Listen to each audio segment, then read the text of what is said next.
Welcome to my new video lesson of Plus One Business Studies Chapter 1 Nature and Purpose of Business. കഴിഞ്ഞ എൻ്റെ വീഡിയോയിൽ plus one business സ്റ്റഡീസിലെ chapter 1 നിന്നുള്ള പ്രധാനപ്പെട്ട questions ആയിരുന്നു discuss ചെയ്തിരുന്നത്. അതിൻ്റെ തുടർച്ചയായിട്ടുള്ള രണ്ടാമത്തെ വീഡിയോ ആണ് ഈ ഒരു ക്ലാസ്. അപ്പോൾ നമുക്ക് ഇതിൽ നെക്സ്റ്റ് പഠിക്കാനുള്ളതാണ് ലോങ് ആൻസർ ക്വസ്റ്റ്യൻസ്. അതിൽ വരുന്ന ഫസ്റ്റ് ക്വസ്റ്റ്യൻ ആണ് explain the characteristics of business.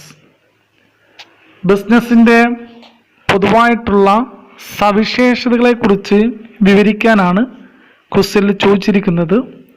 ഇത് പൊതുവിൽ 8 മാർക്കിനുള്ള ക്വസ്റ്റ്യൻ ആയിട്ടാണ് ചോദിക്കാറുള്ളത്. So there are many characteristics related with the business. So it is an economic activity with the object of profit motive. ലാഭം എന്ന ഉദ്ദേശത്തോടു കൂടി ഒരു സാമ്പത്തിക പ്രവർത്തനമായിട്ടാണ് ബിസിനസ്സിനെ പൊതുവിൽ വിശേഷിപ്പിക്കുന്നത്. Second, it include activity of production and procurement of goods and services. ഇതിൽ ഉൽപാദനവും സാധനങ്ങളുടെയും സേവനങ്ങളുടെയും സംയോജന പ്രവർത്തനങ്ങളും ഉൾപ്പെടുന്നു. Third one, it involve sale and exchange of goods or services for value. സാധനങ്ങളും സേവനങ്ങളും കൈമാറ്റം ചെയ്യുന്ന പ്രവൃത്തിയായിട്ടാണ് പൊതുവിൽ ബിസിനസ് അറിയപ്പെടുന്നത്. Next, it dealings in goods and services in regular basis. Business എന്ന് പറയുന്നത് ഒരു തുടർച്ചയായിട്ടുള്ള പ്രവർത്തനമാണ്. Next, main purpose of business is to earn income by way of profit. ലാഭം എന്നതാണ് ബിസിനസ്സിൻ്റെ പ്രധാനപ്പെട്ട ലക്ഷ്യം എന്ന് പറയുന്നത്. Next, it involves uncertainty of written or lack of knowledge about earnings. എപ്പോഴും ബിസിനസ്സിൻ്റെ ഒരു പ്രധാനപ്പെട്ട മറ്റൊരു പ്രത്യേകത ബിസിനസ്സിൽ എപ്പോഴും നഷ്ടസാധ്യത ഉണ്ടായിരിക്കുമെന്നുള്ളതാണ്. അതായത് ബിസിനസ്സിൽ റിസ്ക് എപ്പോഴും ഉണ്ടായിരിക്കും. ബിസിനസ്സിന് വേണ്ടിയിട്ട് ഇൻവെസ്റ്റ്മെൻറ്റ് നടത്തുന്ന സമയത്ത് അത് റിസ്ക് നമ്മൾ എപ്പോഴും മുൻകൂട്ടി കാണേണ്ടതുണ്ട്. ആ റിസ്കിനനുസരിച്ച് കൊണ്ട് മാത്രമേ നമുക്ക് ഭാവിയിൽ ബിസിനസ്സിൽ നിന്നും ലാഭം ലഭിക്കുകയുള്ളൂ. Next, it involves element of risk. നേരത്തെ പറഞ്ഞ കാര്യം തന്നെയാണ് ഇവിടെ റിപ്പീറ്റ് ചെയ്യുന്നത്. ബിസിനസ്സിൽ പൊതുവിൽ നഷ്ടസാധ്യത ഉണ്ടായിരിക്കുന്നതാണ്. അപ്പം അത്രയും കാര്യങ്ങളാണ് നമുക്ക് ഇവിടെ ബിസിനസ്സിൻ്റെ പൊതുവായിട്ടുള്ള ഫീച്ചേഴ്സായിട്ട് പഠിക്കാനുള്ളത്. ഇത് ശരിക്ക് വായിച്ച് പഠിക്കുക. നെക്സ്റ്റ് നമുക്ക് ക്വസ്റ്റ്യൻ നമ്പർ 2 വരാം. Compare business with profession and employment. ബിസിനസ്സിൽ പ്രൊഫഷൻ, എംപ്ലോയ്മെൻറ്റ് എന്നിവയുമായി താരതമ്യം ചെയ്ത് എഴുതുക. അതായത് ബിസിനസ്, പ്രൊഫഷൻ, എംപ്ലോയ്മെൻറ്റ് 3 കാര്യങ്ങളെക്കുറിച്ചാണ് താരതമ്യം ചെയ്യാൻ പറഞ്ഞിരിക്കുന്നത്. അതിൽ ഫസ്റ്റ് വണ്ണാണ് മോഡ് ഓഫ് എസ്റ്റാബ്ലിഷ്മെൻറ്റ്. ബിസിനസ്സിൻ്റെ കേസിൽ ഡിസിഷൻ ഓഫ് ഓൺടർപ്രനേഴ്സ് ആണ്. പ്രൊഫഷൻ്റെ കേസിലാണെങ്കിൽ certificate of practice. Employment appointment ലെറ്ററിൻ്റെ അടിസ്ഥാനത്തിലാണ്. ക്വാളിഫിക്കേഷനെ കുറിച്ച് പറയുമ്പോൾ there is no minimum qualification for starting a business. Profession ആണെങ്കിൽ prescribed professional qualification is needed. എംപ്ലോയ്മെൻറ്റിൻ്റെ കേസിൽ depends upon nature of work. Next, reward for return. ബിസിനസ്സിൻ്റെ കേസിൽ പ്രോഫിറ്റ്, പ്രൊഫഷൻ്റെ കേസിൽ ഫീ, എംപ്ലോയ്മെൻറ്റിൻ്റെ കേസിൽ salary. Next, capital investment. Investment depends upon the size and nature of business. ബിസിനസ്സിൻ്റെ കേസിൽ ബിസിനസ്സിൻ്റെ വലിപ്പത്തിൻ്റെ അടിസ്ഥാനത്തിലും പൊതുവായിട്ടുള്ള ബിസിനസ്സിൻ്റെ സ്വഭാവത്തിൻ്റെ അടിസ്ഥാനത്തിലുമാണ് ക്യാപിറ്റൽ ഇൻവെസ്റ്റ്മെൻറ്റ് നടത്തേണ്ടത്. പ്രൊഫഷൻ്റെ കേസിൽ ലിമിറ്റഡ് ക്യാപിറ്റൽ, എംപ്ലോയ്മെൻറ്റിൻ്റെ കേസിൽ നോ ക്യാപിറ്റൽ. Next, risk. ബിസിനസ്സിൻ്റെ കേസിൽ എപ്പോഴും നമ്മൾ നേരത്തെ പറഞ്ഞിട്ടുണ്ട് ഓൾവേസ് റിസ്ക് ആയിരിക്കും. അതേസമയം പ്രൊഫഷൻ്റെ കേസിൽ സം റിസ്ക് മാത്രമേ ഉണ്ടാവുള്ളൂ. അതുപോലെ എംപ്ലോയ്മെൻറ്റിൻ്റെ കേസിൽ no or little risk. Question number 3, explain with examples the various types of industries. വിവിധതരം വ്യവസായങ്ങളെക്കുറിച്ച് ഉദാഹരണ സഹിതം വിവരിക്കുക. നേരത്തെ നമ്മൾ പറഞ്ഞ കാര്യം തന്നെയാണ്. പ്രധാനമായിട്ടും ഇൻഡസ്ട്രി എന്ന് പറയുന്നത് 3 തരത്തിലാണ് വരുന്നത്: primary, secondary and tertiary. Primary എന്ന് വെച്ചാൽ it is closely connected with extraction and production of natural resources. പ്രകൃതി വിഭവങ്ങൾ നേരിട്ട് ഉപയോഗപ്പെടുത്തുന്ന നിർമ്മാണ പ്രവർത്തനമാണ് പ്രൈമറി ഇൻഡസ്ട്രി എന്ന് പറയുന്നത്. അതിനെ വീണ്ടും 2ആയിട്ട് ക്ലാസിഫൈ ചെയ്യുന്നു. ഒന്ന് എക്സ്ട്രാക്റ്റീവ് ഇൻഡസ്ട്രി, രണ്ടാമത്തത് ജെനറ്റിക് ഇൻഡസ്ട്രി. എക്സ്ട്രാക്റ്റീവ് എന്ന് വെച്ചാൽ the resources R extracted from nature. പ്രകൃതിയിൽ നിന്നുള്ള വിഭവങ്ങൾ ഉപയോഗിച്ചുകൊണ്ട് ഉൽപാദന പ്രവർത്തനം നടത്തുന്ന രീതിയാണ് എക്സ്ട്രാക്റ്റീവ്. ജെനറ്റിക് എന്ന് വെച്ചാൽ നമുക്കറിയാം, the industries R engaged in activities like breeding plants and animals. മൃഗങ്ങളെ വളർത്തിക്കൊണ്ടും അതുപോലെ തന്നെ പക്ഷികളെ വളർത്തിക്കൊണ്ടും പ്രത്യുൽപാദനത്തിലൂടെ വരുമാനം കണ്ടെത്തുന്ന രീതിയാണ് ജെനറ്റിക് ഇൻഡസ്ട്രി എന്ന് പറയുന്നത്. നെക്സ്റ്റ് സെക്കൻഡറി ഇൻഡസ്ട്രിയിലേക്ക് വരാം. അതിനെ വീണ്ടും 2ആയിട്ട് കാറ്റഗറൈസ് ചെയ്യുന്നു: മാനുഫാക്ചറിങ് അതുപോലെ തന്നെ കൺസ്ട്രക്ഷൻ. ഇവിടെ മാനുഫാക്ചറിങ് എന്ന് വെച്ചാൽ the raw materials are converted into finished goods. അതിനെയാണ് നമ്മൾ മാനുഫാക്ചറിങ് എന്ന് പറയുന്നത്. അസംസ്കൃത വസ്തുക്കൾ ഉപയോഗിച്ചുകൊണ്ട് ഉൽപ്പന്നമാക്കി മാറ്റുന്ന വ്യവസായമാണ് മാനുഫാക്ചറിങ് ഇൻഡസ്ട്രി എന്ന് പറയുന്നത്. അതിനെ വീണ്ടും കാറ്റഗറൈസ് ചെയ്യുന്നു: ഒന്ന് അനലറ്റിക്കൽ ഇൻഡസ്ട്രി, രണ്ടാമത്തത് സിന്തറ്റിക്കൽ ഇൻഡസ്ട്രി, മൂന്നാമത്തത് പ്രോസസ്സിംഗ് ഇൻഡസ്ട്രി, അതുപോലെ തന്നെ നാലാമത്തത് അസംബ്ലിംഗ് ഇൻഡസ്ട്രി. ഈ 4 കാര്യങ്ങളെക്കുറിച്ച് നമ്മൾ നേരത്തെ പറഞ്ഞിട്ടുണ്ട്. ആ കാര്യം വ്യക്തമായിട്ട് മനസ്സിലാക്കുക. അതുപോലെ തന്നെ secondary industry. These industries are involved in construction of building, dams, bridges, roads, etc. ഇപ്പം പാലങ്ങൾ, റോഡുകൾ, അതുപോലെ തന്നെ ബിൽഡിങ്ങുകൾ, ഡാമുകൾ തുടങ്ങിയ നിർമ്മിക്കുന്ന നിർമ്മാണ മേഖലയാണ് കൺസ്ട്രക്ഷൻ ഇൻഡസ്ട്രി എന്ന പേരിൽ അറിയപ്പെടുന്നത്. Next third tertiary industry. So these are connected with providing support service to primary and secondary industry. അതായത് ട്രാൻസ്പോർട്ടേഷൻ, ബാങ്കിങ്, ഇൻഷുറൻസ്, വെയർഹൗസിംഗ് ഇത്തരം കാര്യങ്ങളാണ് ടെറിഷറി ഇൻഡസ്ട്രിയിൽ വരുന്നത്. ഇനി നമുക്ക് 4ാമത്തെ ക്വസ്റ്റ്യനിലേക്ക് വരാം. Describe the activities relating two commerce. വാണിജ്യ പ്രവർത്തനവുമായി ബന്ധപ്പെട്ട കാര്യങ്ങളെക്കുറിച്ച് വിവരിക്കുക. വാണിജ്യ പ്രവർത്തനവുമായി ബന്ധപ്പെട്ട കാര്യങ്ങളെക്കുറിച്ച് വിവരിക്കാൻ പറഞ്ഞു കഴിഞ്ഞാൽ ആദ്യം വാണിജ്യം എന്താണെന്ന് എഴുതണം. വാണിജ്യം എന്ന് വെച്ചാൽ നമുക്കറിയാം, it include all those activities which are necessary for the free flow of goods and services from the producer to the consumer. It includes 2 types of activities. ഉൽപ്പാദനങ്ങളിൽ നിന്നും ഉപഭോക്താവിലേക്ക് സുഗമമായി എത്തിക്കുന്നതിന് വേണ്ടിയുള്ള എല്ലാ പ്രവർത്തനങ്ങളും വാണിജ്യത്തിൻ്റെ ഭാഗമാണ്. വാണിജ്യ പ്രവർത്തനങ്ങൾ എന്ന് പറയുന്നത് പ്രധാനമായിട്ടും 2 തരത്തിലാണ് വരുന്നത്. ഒന്ന് ട്രേഡാണ്, മറ്റൊന്ന് എയ്ഡ്സ് ടു ട്രേഡ്. ഇനി നമുക്ക് 5ാമത്തെ ക്വസ്റ്റ്യനിലേക്ക് വരാം. Question number 5. Why does business need multiple objectives? Explain any 5 such objectives. ബിസിനസ്സിന് ഒന്നിലധികം ലക്ഷ്യങ്ങളുടെ ആവശ്യകത എന്ത്? അവയിൽ 5 ലക്ഷ്യങ്ങളെക്കുറിച്ച് വിവരിക്കുക. ബിസിനസ്സിൻ്റെ പ്രധാനപ്പെട്ട ലക്ഷ്യങ്ങളെക്കുറിച്ച് നമ്മൾ നേരത്തെയുള്ള എൻ്റെ വീഡിയോ ക്ലാസ്സിൽ ഡിസ്കസ് ചെയ്തിട്ടുണ്ട്. പ്രധാനമായിട്ടും വരുന്ന ലക്ഷ്യങ്ങളിൽ ഒന്ന് മാർക്കറ്റ് സ്റ്റാൻഡിംഗ് ആണ്. വിപണിയിൽ അതിൻ്റെ പ്രവർത്തനത്തിൻ്റെ സ്ഥിരത നിലനിർത്തുക എന്നുള്ളതാണ്. രണ്ടാമത്തത് ഇന്നൊവേഷനാണ്, നവീകരണമാണ്. അതായത് സാധന സേവനങ്ങൾ വ്യത്യസ്തമായിട്ടുള്ള പുതുമയോടുകൂടി മാർക്കറ്റിലേക്ക് കൊണ്ടുവരിക എന്നുള്ളതാണ്. മൂന്നാമത്തത് പ്രൊഡക്ടിവിറ്റി. പ്രൊഡക്ടിവിറ്റി എന്ന് വെച്ചാൽ നമുക്കറിയാം, ഉൽപാദന ഘടകങ്ങളും ഉൽപ്പന്നങ്ങളും താരതമ്യം ചെയ്ത് കൽപ്പനകൾ വിലയിരുത്തുന്നു എന്നുള്ളതാണ്. അതോടൊപ്പം ലാഭവർധനവും കണക്കാക്കുന്നു എന്നുള്ളതാണ്. അതുപോലെ 4ാമത്തത് ഫിസിക്കൽ ആൻഡ് ഫിനാൻഷ്യൽ റിസോഴ്സസ്. അതായത് ബിസിനസ്സിലുള്ള മുഴുവൻ റിസോഴ്സസിനും പരമാവധി യൂട്ടിലൈസ് ചെയ്യുക എന്നുള്ളതാണ്.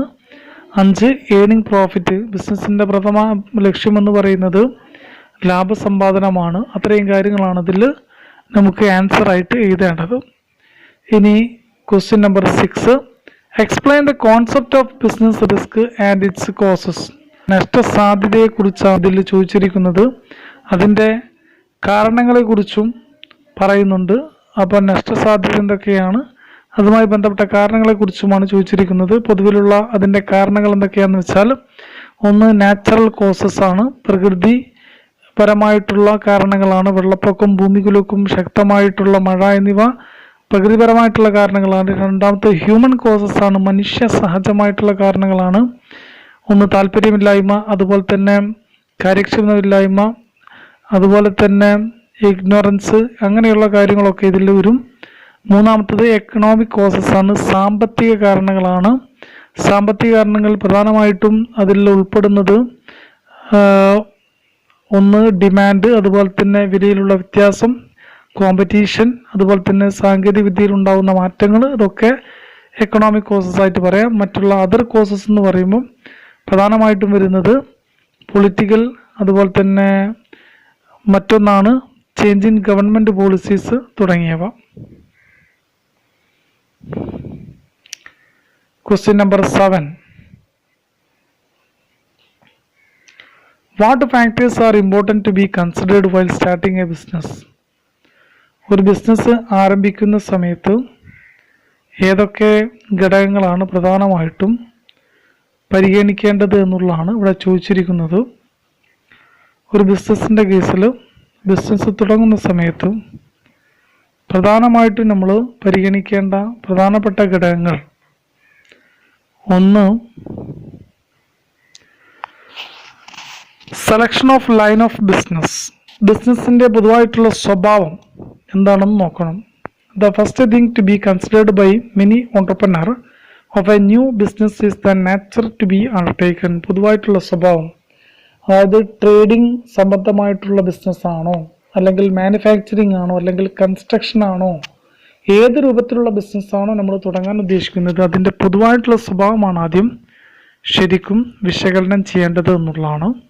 രണ്ടാമത്തത് സൈസ് ഓഫ് ദി ബിസിനസ്, അതായത് ഇവിടെ നമുക്കറിയാം ഒന്നെങ്കിൽ ചെറുകിട ബിസിനസ്, സ്മോൾ സ്കെയിൽ ബിസിനസ്, അല്ലെങ്കിൽ മീഡിയം സ്കെയിൽ, അല്ലെങ്കിൽ ലാർജ് സ്കെയിൽ. വലിപ്പത്തിൻ്റെ അടിസ്ഥാനത്തിൽ ഇൻവെസ്റ്റ്മെൻറ്റ് കൂടുതൽ വേണ്ടി വരും. ചെറുകിട ബിസിനസ് ആണെങ്കിൽ ഇൻവെസ്റ്റ്മെൻറ്റ് കുറഞ്ഞത് മതി. അതേസമയം ലാർജ് സ്കെയിൽ ബിസിനസ് ആണെങ്കിൽ കൂടിയ അളവിൽ ഇൻവെസ്റ്റ്മെൻറ്റ് നടത്തേണ്ടതായിട്ട് വരുമെന്നുള്ളതാണ്. തേർഡ്, ഫോം ഓഫ് ബിസിനസ് ഓണർഷിപ്പും, ബിസിനസ്സിൻ്റെ ഉടമസ്ഥതയുടെ രൂപം, അതായത് സോൾ ട്രേഡിംഗ് ബിസിനസ് ആണോ, പാർട്ട്ണർഷിപ്പ് ഫേമാണോ, പ്രൈവറ്റ് കമ്പനിയാണോ, പബ്ലിക് കമ്പനിയാണോ, തുടങ്ങിയ ചോദ്യങ്ങളാണ് ഇവിടെ നമ്മുടെ മുമ്പിലുണ്ടായിരിക്കുക. അപ്പോൾ ഏത് തരത്തിലുള്ള ബിസിനസ് വേണം എന്നുള്ളത് തീരുമാനിക്കപ്പെടണം. നാലാമത്തത് ലൊക്കേഷൻ ഓഫ് ബിസിനസ്, ബിസിനസ്സിൻ്റെ സ്ഥാനം. ഏതൊരു ബിസിനസ്സിനും സ്യൂട്ടബിൾ ആയിട്ടുള്ള ഒരു ലൊക്കേഷൻ ഉണ്ടെങ്കിൽ മാത്രമേ കസ്റ്റമേഴ്സിനെ അട്രാക്ട് ചെയ്യാൻ സാധിക്കുകയുള്ളൂ. അതുകൊണ്ട് തന്നെ ഏറ്റവും കൺവീനിയൻ്റ് ആയിട്ടുള്ള ഇൻഫ്രാസ്ട്രക്ചറൽ ഫെസിലിറ്റിയോടുകൂടിയുള്ള ഒരു ലൊക്കേഷൻ ആയിരിക്കണം തിരഞ്ഞെടുക്കേണ്ടത്. അഞ്ചാമത്തത് ഫിനാൻസിങ് ദ പ്രൊപ്പോസിഷൻ, അതായത് നമ്മൾ ഉദ്ദേശിക്കുന്ന ബിസിനസ്സിന് എത്രത്തോളം ക്യാപിറ്റൽ ആവശ്യമായിട്ട് വരും എന്നുള്ള കാര്യം നമ്മൾ മുൻകൂട്ടി നിർണ്ണയിക്കേണ്ടതുണ്ട്. പ്രോപ്പറായിട്ടുള്ള ഫിനാൻഷ്യൽ പ്ലാനിങ്ങിലൂടെ മാത്രമേ അത് നമുക്ക് കൃത്യമായിട്ട് നിർണ്ണയിക്കാൻ സാധിക്കുകയുള്ളൂ എന്നുള്ളതാണ്. ഏതൊക്കെ സോഴ്സിലൂടെ നമുക്ക് ഫണ്ട് കണ്ടെത്താൻ സാധിക്കും, അതുപോലെ തന്നെ അത് എങ്ങനെയാണ് ബിസിനസ്സിന് വേണ്ടി ഉപയോഗപ്പെടുത്തേണ്ടത് എന്നീ കാര്യങ്ങൾ ഇവിടെ തീരുമാനിക്കപ്പെടേണ്ടതുണ്ട്. അതുപോലെ തന്നെ ആറാമത്തേതാണ് ഫിസിക്കൽ ഫെസിലിറ്റീസ്, ഭൗതിക സാഹചര്യങ്ങൾ തയ്യാറാക്കൽ. അവൈലബിൾ ആയിട്ടുള്ള ഫിസിക്കൽ ഫെസിലിറ്റീസ് എന്തൊക്കെയാണ്, മെഷീൻസ് എത്രത്തോളം വേണം, അതുപോലെ തന്നെ എക്യുപ്മെൻസിൻ്റെ ആവശ്യകത എത്രത്തോളം ഉണ്ടായിരിക്കും, ബിൽഡിംഗ് കപ്പാസിറ്റി എത്രത്തോളം ഉണ്ടായിരിക്കണം, തുടങ്ങിയ കാര്യങ്ങളൊക്കെ തീരുമാനിക്കപ്പെടുന്ന ഒരു സ്റ്റേജാണ്. ഈ സമയത്ത് നിർബന്ധമായിട്ടും ഈ കാര്യങ്ങളെക്കുറിച്ച് വ്യക്തമായിട്ടുള്ള ഒരു തീരുമാനം എടുക്കേണ്ടതുണ്ട്. ഏഴാമത്തത് പ്ലാന്റ് ലേഔട്ടാണ്, രേഖാചിത്രം ലേഔട്ട്. അതായത് ലേഔട്ട് എന്ന് വെച്ചാൽ ഇവിടെ physical arrangement of machines and എക്യുപ്മെൻസിനെയാണ് ഇവിടെ ലേഔട്ട് കൊണ്ട് ഉദ്ദേശിക്കുന്നത്. ഒരു ഫാക്ടറിയിൽ അല്ലെങ്കിൽ ഒരു ബിൽഡിങ്ങിൽ നിലവിൽ നമുക്ക് ഉപയോഗിക്കേണ്ടതായിട്ടുള്ള മെഷീൻസും എക്യുപ്മെൻസും ഏതൊക്കെ രൂപത്തിലാണ് അറേഞ്ച് ചെയ്യേണ്ടത്, അതിൻ്റെ കൃത്യമായിട്ടുള്ള രൂപരേഖ തയ്യാറാക്കേണ്ടതാണ്. എട്ടാമത്തത് complete and committed work force, അതായത് കഴിവും അർപ്പണബോധവുമുള്ള തൊഴിലാളികൾ ഉണ്ടെങ്കിൽ മാത്രമേ ബിസിനസ്സിന് അതിൻ്റെ പ്രവർത്തനം വിജയകരമായിട്ട് മുന്നോട്ട് കൊണ്ടുപോകാൻ സാധിക്കുകയുള്ളൂ. അപ്പോൾ അതിന് വേണ്ട തക്കതായിട്ടുള്ള ആളുകളെ കണ്ടെത്തേണ്ടതുണ്ട്. എഫിഷ്യൻ്റ് ആയിട്ടുള്ള വർക്കേഴ്സ് ഉണ്ടെങ്കിൽ മാത്രമേ ഒരു ബിസിനസ് സ്ഥാപനത്തിൻ്റെ പ്രവർത്തന മികവ് മെച്ചപ്പെടുകയുള്ളൂ എന്നുള്ളതാണ്. അതുകൊണ്ട് തന്നെ അത്തരത്തിലുള്ള ആളുകളെ കണ്ടെത്താൻ വേണ്ടിയിട്ടുള്ള തീരുമാനങ്ങൾ നേരത്തെ തന്നെ കൈക്കൊള്ളേണ്ടതുണ്ട്. 9ാമത്തത് ടാക്സ് പ്ലാനിങ്, നികുതി ആസൂത്രണം. ഒരു ഓണ്ടർപ്രനറെ സംബന്ധിച്ചിടത്തോളം അയാൾ കൃത്യമായിട്ട് ടാക്സ് പ്ലാനിങ് നടത്തിയിരിക്കണം. ഭാവിയിൽ കിട്ടുന്ന വരുമാനത്തിൻ്റെ മുകളിൽ ഗവൺമെൻറ്റിലേക്ക് നികുതി അടയ്ക്കേണ്ടതായിട്ട് ടാക്സുമായി ബന്ധപ്പെട്ട നിയമങ്ങളെക്കുറിച്ച് അയാൾ മനസ്സിലാക്കിയിരിക്കണം. അതിൻ്റെ കൃത്യമായിട്ടുള്ളൊരു തീരുമാനം നേരത്തെ തന്നെ എടുക്കേണ്ടതുണ്ട് എന്നുള്ളതാണ്. 10ാമത്തതാണ് ലോഞ്ചിങ് ദ എൻ്റർപ്രൈസ്. ബിസിനസ് ആരംഭിക്കുന്നു, അവസാനത്തെ സ്റ്റേജാണിത്. ഈ സമയത്ത് ബാക്കിയുള്ള 9 കാര്യങ്ങളും കൃത്യമായി മനസ്സിലാക്കി വിലയിരുത്തി അത് നടപ്പിൽ വരുത്തി കഴിഞ്ഞാൽ പിന്നെ ചെയ്യേണ്ടത് ബിസിനസ്സിൻ്റെ പ്രവർത്തനം ആരംഭിക്കുക എന്നുള്ളതാണ്. എല്ലാ ഡിസിഷൻസും എടുത്തതിന് ശേഷം കൃത്യമായിട്ടുള്ളൊരു സമയത്ത് അതിൻ്റെ പ്രവർത്തനം ആരംഭിക്കുകയും അതിൻ്റെ പ്രവർത്തനം വളരെ വിജയകരമായിട്ട് മുന്നോട്ട് കൊണ്ടുപോവുകയും ചെയ്യുക എന്നുള്ളതാണ് 10ാമത്തെ സ്റ്റേജിൽ പറയുന്നത്. ഈ 10 കാര്യങ്ങളാണ് ഇങ്ങനെ ഒരു ക്വസ്റ്റ്യൻ ചോദിച്ചു കഴിഞ്ഞാൽ നിങ്ങൾ എഴുതി വെക്കേണ്ടത്. മിക്കവാറും ഇത് ചോദിക്കാൻ സാധ്യതയുള്ളൊരു ക്വസ്റ്റ്യനാണ്, എസ്എ ക്വസ്റ്റ്യനായിട്ടാണ് ചോദിച്ചിട്ടുള്ളത്. ഇനി നമുക്ക് എക്സാം ഓറിയൻറ്റഡ് ക്വസ്റ്റ്യൻസിനെ കുറിച്ച് നോക്കാം. അതിൽ ഒന്നാണ് business activities are undertaken primarily to. Business പ്രവർത്തനം പ്രധാനമായിട്ടും ഏറ്റെടുക്കുന്നത് ലാഭമുണ്ടാക്കാൻ വേണ്ടിയാണ്. അതാണ് നമ്മൾ മനസ്സിലാക്കേണ്ടത്. Option earn profit, have recognition, fulfil social obligation. ഇവിടെ നമുക്കറിയാം ബിസിനസ്സിൻ്റെ പ്രധാനമായിട്ടുള്ള ഒരു പ്രവർത്തനം എന്ന് പറയുന്നത് അതിനു വേണ്ടിയാണ് പ്രവർത്തിക്കുന്നത് എന്നുള്ളതാണ്. അതാണ് അതിൻ്റെ ആൻസറായിട്ട് വരുന്നത്. Question number 2, importing foreign goods with the object of reimporting them to other countries is known as. മറ്റൊരു രാജ്യത്തേക്ക് കയറ്റുമതി ചെയ്യുക എന്ന ഉദ്ദേശത്തോടു കൂടി വിദേശ സാധനങ്ങൾ ഇറക്കുമതി ചെയ്യുന്നത് എന്ത് പേരിൽ അറിയപ്പെടുന്നു? അതിനെ നമുക്കറിയാം. ഇതിൽ ഓപ്ഷൻസ് 4 ഉണ്ട്. Import trade, export trade, entrepot trade, none of this. Answer entrepot trade ആണ്. Question number 3, advocate Praful is practising in the high court. Advocate Rajeev Menon is working as the legal adviser of Karthika consultancy limited. In which economic activities those two are engaged in? Explain both activities with the help of one example. Advocate Praful ഹൈക്കോടതിയിൽ practice ചെയ്യുന്നു. Advocate Rajeev Menon നിയമോപദേശകനായി Karthika consultancy limited എന്ന കമ്പനിയിൽ ജോലി ചെയ്യുന്നു. ഇവിടെ പറഞ്ഞ 2 പ്രവർത്തനങ്ങളും ഉദാഹരണ സഹിതം വിവരിക്കുക. ഇവിടെ നമുക്ക് ആൻസറായിട്ട് പറയാം, അഡ്വക്കേറ്റ് പ്രഫുൽ ചെയ്യുന്ന ജോലി എന്ന് പറയുന്നത് പ്രൊഫഷണൽ സർവീസാണ്. അയാൾ ഹൈക്കോടതിയിലാണ് പ്രാക്ടീസ് ചെയ്യുന്നത്, വക്കീലായിട്ട് പ്രാക്ടീസ് ചെയ്യുന്നത് ഹൈക്കോടതിയിലാണ്. അപ്പോൾ പ്രൊഫഷണൽ സർവീസാണ്. അതേസമയം രാജീവ് മേനോൻ ഒരു എംപ്ലോയിയാണ്. കാരണം അയാൾ കാർത്തിക കൺസൾട്ടൻസി എന്ന സ്ഥാപനത്തിൽ ജോലി ചെയ്യുന്ന ഒരു വ്യക്തിയാണ്. അതുകൊണ്ട് തന്നെ അയാൾ അഡ്വക്കേറ്റ് ആണെങ്കിലും അയാൾ ആ സ്ഥാപനത്തിൽ ഒരു എംപ്ലോയിയാണ്. അപ്പോൾ അതുകൊണ്ട് അതിനെ നമുക്ക് എംപ്ലോയ്മെൻറ്റ് സർവീസ് എന്ന് പറയാം. അപ്പോൾ പ്രൊഫഷനെ കുറിച്ചും എംപ്ലോയ്മെൻറ്റ് സർവീസിനെ കുറിച്ചുമൊക്കെ നമ്മൾ നേരത്തെ ഡിസ്കസ് ചെയ്തിട്ടുണ്ട്. അത് വിലയിരുത്തിക്കൊണ്ട് അത് മനസ്സിലാക്കിക്കൊണ്ട് ഇതിൻ്റെ ആൻസർ നിങ്ങൾ എഴുതി വെച്ച് കഴിഞ്ഞാൽ നിങ്ങൾക്ക് ഫുൾ മാർക്ക് ലഭിക്കുന്നതായിരിക്കും. ഇനി അടുത്തതാണ് question number 4, difference between economic activity and non economic activity. സാമ്പത്തിക പ്രവർത്തനവും സാമ്പത്തികേതര പ്രവർത്തനവും തമ്മിലുള്ള വ്യത്യാസം. അതും നമ്മൾ നേരത്തെ എക്കണോമിക് എന്ന് വെച്ചാൽ ടു ഏൺ മണിയാണ്, നോൺ എക്കണോമിക് എന്ന് വെച്ചാൽ ടു സെർവ് അതേഴ്സ് ആണ്. അതുപോലെ തന്നെ എക്കണോമിക്കിൻ്റെ മറ്റൊരു പ്രത്യേകതയാണ് ബിസിനസ്, പ്രൊഫഷൻ ആൻഡ് എംപ്ലോയ്മെൻറ്റ്. 3ആയിട്ട് എക്കണോമിക്കിനെ ക്ലാസിഫൈ ചെയ്യുന്നു. നോൺ എക്കണോമിക് എന്ന് പറയുന്നത് ഡൊമസ്റ്റിക് വർക്കാണ്, അല്ലെങ്കിൽ സോഷ്യൽ സർവീസ് ആയിട്ടാണ് അതിനെ ചിത്രീകരിക്കുന്നത്. അതുപോലെ തന്നെ എക്കണോമിക് ആക്ടിവിറ്റീസ് എന്ന് പറയുന്നത് ഒന്നുകിൽ ഷോപ്പ് കീപ്പറായിട്ട്, അല്ലെങ്കിൽ എഞ്ചിനീയർ ആയിട്ട്, അല്ലെങ്കിൽ ക്ലർക്കായിട്ട് ജോലി ചെയ്തുകൊണ്ട് വരുമാനം കണ്ടെത്തുന്നതാണ്. നോൺ എക്കണോമിക് എന്ന് പറയുന്നത് ഒന്ന് ഹൗസ് കീപ്പിംഗ് ആയിരിക്കും, കുടുംബത്തിന് വേണ്ടി ചെയ്യുന്ന സർവീസുകൾ. അതുപോലെ തന്നെ ഗിവിങ് ഡൊണേഷൻ കൊടുക്കുക എന്ന് പറയുന്നതും എന്താണ്, നോൺ എക്കണോമിക് ആക്ടിവിറ്റിയാണ്.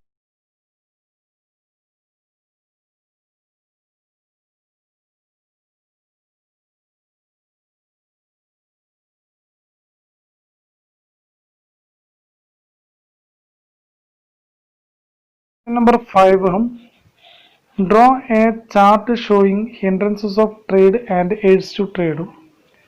ഇവിടെ ചില തടസ്സങ്ങൾ ഒഴിവാക്കപ്പെടുന്നത് ഏതൊക്കെ സംവിധാനത്തിലൂടെയാണെന്ന് നമുക്ക് മനസ്സിലാക്കാം. ഒന്ന്, ഹിൻഡ്രൻസ് ഓഫ് പേഴ്സൺ, വ്യക്തിപരമായിട്ടുള്ള വ്യക്തികൾ തമ്മിലുള്ള അകലം അല്ലെങ്കിൽ വ്യക്തികൾ തമ്മിലുള്ള തടസ്സം ഇല്ലാതാക്കുന്നത് ട്രേഡിലൂടെയാണ്. രണ്ടാമത്തത് ഹിൻഡ്രൻസസ് ഓഫ് പ്ലേസ്, സ്ഥലങ്ങൾ തമ്മിലുള്ള അന്തരം ഇല്ലാതാക്കുന്നത് ട്രാൻസ്പോർട്ടേഷനിലൂടെയാണ്. നെക്സ്റ്റ്, ഹിൻഡ്രൻസ് ഓഫ് ടൈം, സമയം എന്ന തടസ്സം പൂർണ്ണമായിട്ടും ഒഴിവാക്കപ്പെടുന്നത് വെയർ ഹൗസിങ്ങിലൂടെയാണ്. നെക്സ്റ്റ്, ഹിൻഡ്രൻസ് ഓഫ് ഫിനാൻസ്, പണപരമായിട്ടുള്ള തടസ്സം ഒഴിവാക്കപ്പെടുന്നത് ബാങ്കിങ് ആൻഡ് ഫിനാൻഷ്യൽ സർവീസിലൂടെയാണെന്നുള്ളതാണ്.